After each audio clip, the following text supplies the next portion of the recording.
आखिर क्यों एक कुत्ते ने धर्मराज का तोड़ा घमंड और बताई कि मनुष्य बुद्धि की 3 खूबियां। आज भी समझ लेंगे तो जीवन में कभी भी दुखी नहीं रहोगे। नमस्कार और स्वागत है फिर एक बार हमारे धार्मिक कथाओं के चैनल 18 पुराणों पर। राधे राधे, जय श्री कृष्ण, हर हर महादेव। आज हम एक कुत्ते की बहुत ही प्रेरणादायक कहानी लेकर के आए हैं जो आपको बहुत सुंदर शिक्षा देकर जाएगी। तो दोस्तों, अति विलंब न करते हुए आज की कहानी को शुरू करते हैं। प्रिय दर्शकों, श्री रामपुर में एक बड़ा ही धनवान और धूर्त व्यापारी था जिसका नाम सारंग था। वहीं सारंग के पास एक पालतू कुत्ता था जिसका नाम मोती था। सारंग का कुत्ता अपने काम के प्रति बड़ा ही वफादार था, परंतु सारंग बहुत ही चालक और लालची था। वह लालची होने के साथ साथ सारंग भगवान श्री विष्णु का उपासक भी था।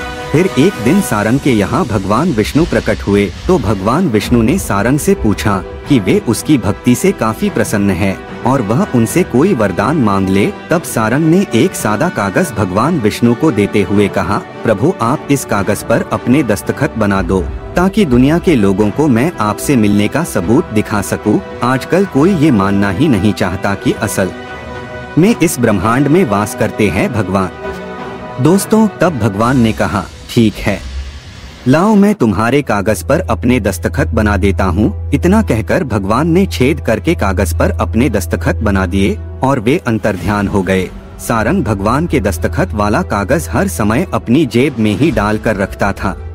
फिर एक दिन अचानक सारंग का कुत्ता मोती मर गया। सारंग को इस बात का बड़ा ही दुख हुआ। सारंग का कुत्ता मोती मरने के बाद जब वह यमराज के पास जा पहुंचा, फिर यमराज ने कुत्ते का लेखा जोखा देखा तो उन्हें पता चला कि कुत्ते ने पृथ्वी लोक पर अपने सारे काम बड़ी ही ईमानदारी से किए हैं। कभी भी किसी जीव को बेवजह नहीं सताया है।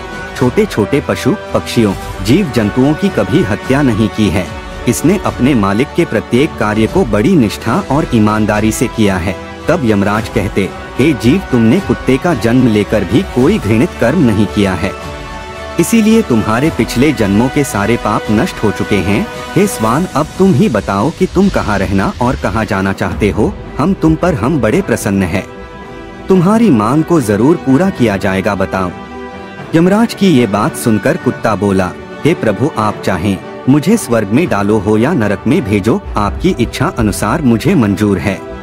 किंतु मेरी एक बात का ध्यान रखिए, बस मैं जहाँ भी रहूँ वहाँ मनुष्य के बंधन में ना रहा हूँ। मैं कभी भी मनुष्य का गुलाम बनकर नहीं रहना चाहता और ना ही इंसान बनना चाहता हूँ।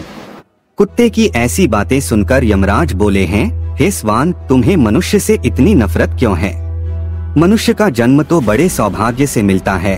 हम देवता भी धरती पर जाकर मनुष्य बनना चाहते हैं। शायद मुझे लगता है अभी तक तो तुम कभी मनुष्य नहीं बने थे, इसीलिए तो तुम मनुष्य जीवन के फायदे नहीं जानते हो। जब तुम एक बार मनुष्य बनोगे तभी पता चल जाएगा कि मनुष्य जन्म कितना अनमोल है। तब यमराज की बात सुनकर कुत्ता कहता है, हे प्रभु, मुझे पता है कि मनुष्य जन्म कितना अनमोल है, किंतु इसके साथ साथ मनुष्य बड़ा ही चालाक और स्वार्थी भी है। वो जब मतलब पूरा करने पर आ जाए तो सही गलत को भूल जाता है। असंतोष उसे चैन से नहीं बैठने देता। लालच उसे दिन रात काटती रहती है, जिसके चलते वो अकारण स्वयं ही दुखी रहता है और दूसरों को भी दुख देता है। हम जैसे बेजुबान जानवरों को अपना गुलाम बनाकर अपना कार्य निकलवाता रहता है, यहाँ तक कि भगवान को भी धोखा देता रहता है। प्रिय दर्शकों, यमराज बोले, वो कैसे? कुत्ते ने कहा, वो ऐसे कि जब भी मनुष्य मंदिर में जाता है तो भगवान से कहता है कि हे भगवान, मेरा यह काम बन जाए तो मैं तुम्हें इतने पैसे चढ़ाऊंगा, मैं तुम्हारा भंडारा करूंगा, बहुत सारा गरीबों में धन बांटूंगा। पर ये सब बातें सिर्फ अपना काम निकालने के लिए ही की जाती है। काम निकलने के बाद दान पुण्य भंडारा सब कुछ भूल जाता है। आगे बढ़ने की होड़ में अपनों का ही शोषण रहता है, एक दूसरे की टांग खींचने में लगे रहता है, ना खुद ऊपर उठने का प्रयास करते हैं, ना किसी को उठने देता है। वे ना चैन से खाते हैं, ना खाने देते हैं।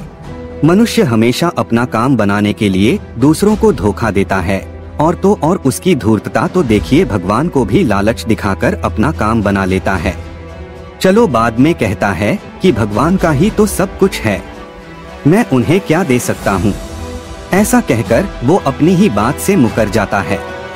हे प्रभु, इंसानों के बुरे कर्मों को गिनाते गिनाते मैं थक जाऊंगा और उसके बुरे करना समाप्त नहीं होंगे। उसकी चालाकी के आगे तो देवता भी कुछ नहीं है।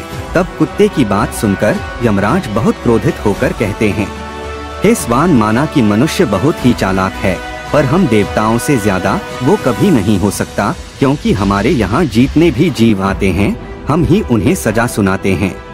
वह हमारे अधीन होकर ही काम करते हैं। तब कुत्ता कहता है, हे यमराज, आपके पास जो जीव आते हैं ये सब मरे हुए होते हैं।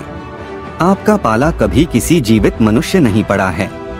यदि आप किसी जीवित मनुष्य के साथ रहते तो आपको पता चल जाता कि जीवित मनुष्य कितना खतरनाक और धूर्त होता है। कुत्ते की ऐसी बातें सुनकर यमराज का क्रोध 7वें आसमान पर चढ़ गया और वे सोचने लगे, ये तो हमारे सामने ही हमारी ही बेइज्जती कर रहा है। इसे दिखाना होगा हमारे सामने कोई भी प्राणी कुछ नहीं है। मनुष्य की चालाकी हमारे सामने नहीं चल सकती। इतना कहकर यमराज ने अपनी कुछ 4 दूत धरती लोक पर भेज दिए और कहा कि जाओ, इस कुत्ते के मालिक को ही जीवित उठा लाओ। हम भी देखते हैं कि वो हमारे सामने क्या क्या चालाकी चलता है। यदि हम जीत गए तो मैं इसी कुत्ते को जन्म जन्मांतर तक नरक में डाल दूंगा।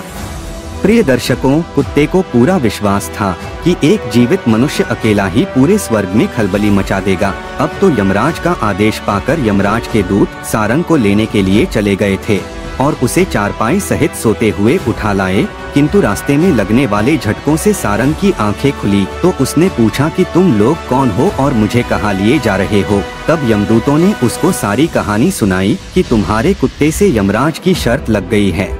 तुम्हारे कुत्ते ने यह कहा है कि धरती का मनुष्य बड़ा चालक होता है, यदि उसे जीवित स्वर्ग में ले जाया जाए तो वो यमराज को भी चूना लगा सकता है। इसी बात का परीक्षण करने के लिए यमराज ने आपको जीवित बुलाया है। सारंग को पूरी बात समझ में आ चुकी थी। उसने तुरंत भगवान के दस्तखत वाला कागज निकाला और उस पर कुछ लिखकर फिर से उसे अपनी जेब में रख लिया। यमदूत सारंग को लेकर यमराज के दरबार में उपस्थित हुए। सारंग को देखकर यमराज हंसने लगे और सोचने लगे कि ये तुच्छ जीव भला मेरा क्या बिगाड़ सकेगा। और फिर सारंग यमराज के सामने जाकर खड़ा हो गया और वही कागज जेब से निकालकर यमराज को पकड़ा दिया। यमराज ने जैसे ही सारंग के पर्चे को पढ़ा तो पढ़ते ही यमराज अपने सिंहासन से उठ खड़े हो गए और सारंग के चरणों में आकर बैठ गए। फिर सारंग को ही अपने सिंहासन पर बैठा दिया और स्वयं सारंग के चरणों के पास बैठ गए। यह देखकर यमराज की सभा के सारे लोग अचरज में थे, क्योंकि एक मानव यमराज की गद्दी पर बैठा है और स्वयं यमराज नीचे खड़े। यह कोई जरूर पहुंचा हुआ लगता है। यमराज की गद्दी पर बैठने के बाद सारंग ने सबसे पहले यमपुरी के सारे नियम कानून बदल दिए तथा स्वयं यमराज को ही यमपुरी का पहरेदार बना दिया। कुछ समय बाद सारंग सोचने लगा कि जब मैं मरूंगा तो मुझे भी यही आना होगा। यही सोचकर सारंग ने नरक में पड़े सभी नरक वासियों को निकालकर नरक लोक का द्वार हमेशा हमेशा के लिए बंद करा दिया और सभी नरक वासियों को स्वर्ग में भेज दिया। साथ ही यह भी आदेश कर दिया कि आज के बाद जो कोई यमलोक में आएगा उसे सिर्फ स्वर्ग में ही भेजा जाएगा।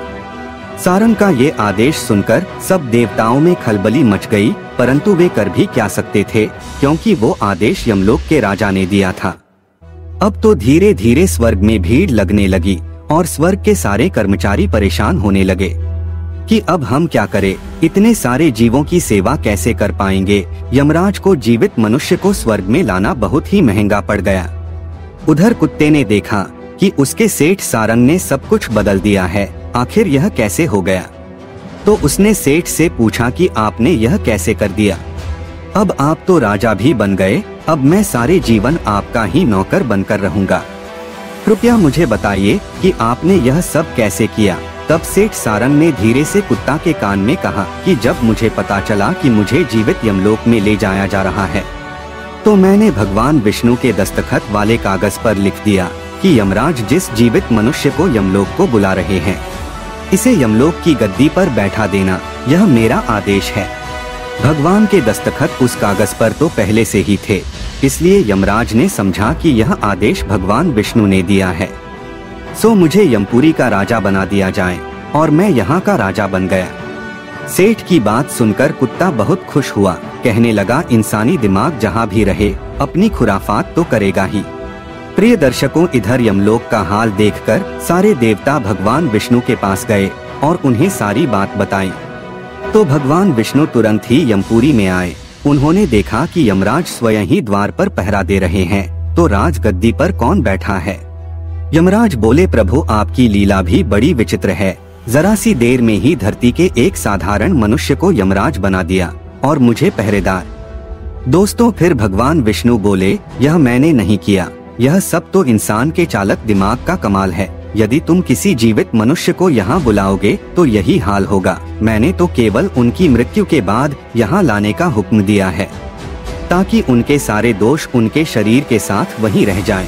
प्रिय दर्शकों, इतना कहकर भगवान विष्णु यमलोक में आगे बढ़े।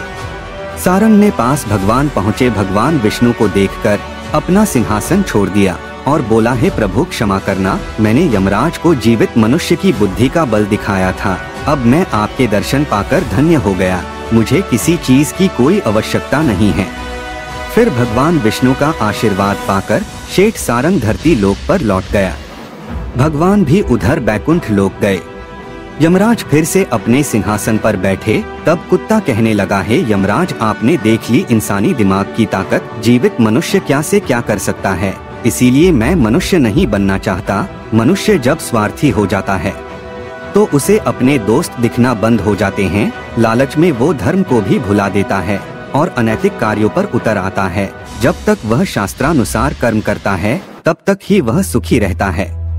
जब वह धर्म से विमुख हो जाता है तो उसे क्लेश और बीमारियां घेर लेती है, उसका पतन हो जाता है।